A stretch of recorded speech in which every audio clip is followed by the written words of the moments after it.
Bonjour à toutes et à tous et bienvenue sur le petit Robert Schumann.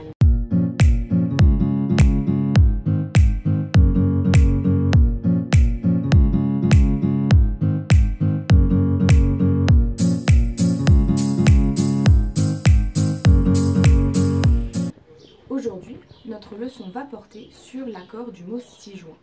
En tant que communicant ou futur communicant, ou tout simplement de votre future vie professionnelle, il est important de retenir cette leçon. Car quand vous envoyez des fichiers, par exemple votre CV ou des documents professionnels, cette faute n'est pas admise et il se peut que votre contact n'apprécie pas. Regardons tout de suite à quoi nous avons affaire. Pour nous éclairer, je vais faire appel à Nora, communicante et experte sur cette question. Nora, peux-tu nous dire ce qu'est le mot ci-joint? Bien sûr, le mot ci-joint peut être un adjectif ou un adverbe selon sa position dans la phrase. Il est adverbe dans deux cas, lorsqu'il se place en début de phrase ou lorsqu'il précède un nom sans déterminant, souvent le mot copie. Par exemple, ci-joint photocopie de la dernière réunion. C'est bizarre comme formulation, non? De dire ci-joint copie. Cette formulation peut paraître bizarre, mais elle est totalement normale et admise dans la langue française.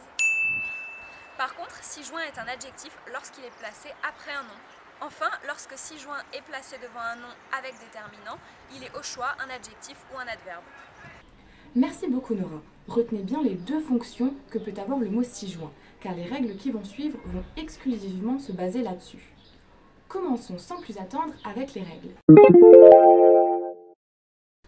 Tout d'abord, les mots ci inclus, ci annexé ou ci joint restent invariables lorsqu'ils sont considérés comme adverbes. Donc comme l'a dit Nora, quand ils sont placés en début de phrase ou alors quand ils sont placés immédiatement devant un nom sans déterminant.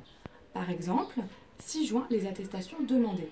Ici, ci joint est bien placé en début de phrase. Il est donc considéré comme adverbe et reste donc invariable. Autre exemple, je vous envoie ci-joint photocopie de mon passeport. Dans cet exemple, photocopie n'étant pas précédée d'un déterminant, ci-joint est considéré comme adverbe et donc reste invariable. Si ci-joint est placé après le nom, il est considéré comme adjectif et s'accorde alors avec le nom en genre et en nombre. Par exemple, veuillez tenir compte des modifications ci-jointes. Ici, ci-jointe apparaît après le nom. Il est donc considéré comme adjectif et s'accorde en genre et en nombre avec le nom des modifications. Dans le cas où ci-joint est placé devant un nom précédé d'un déterminant, vous avez le choix entre l'accord avec le nom ou le laisser invariable, car comme l'a dit Nora, dans ce cas, ci-joint peut être considéré comme adverbe ou comme adjectif. Par exemple, je vous adresse ci-jointe les photocopies ou je vous adresse ci-joint les photocopies. On voit bien que le nom photocopie est précédé du déterminant les. C'est donc à vous de choisir si vous considérez ci-joint comme adverbe et vous le laissez invariable, ou si vous le considérez comme un adjectif et que vous l'accordez avec le nom.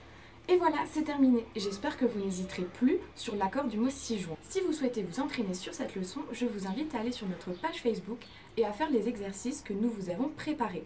Abonnez-vous à notre chaîne et à la semaine prochaine pour une nouvelle leçon. Voilà.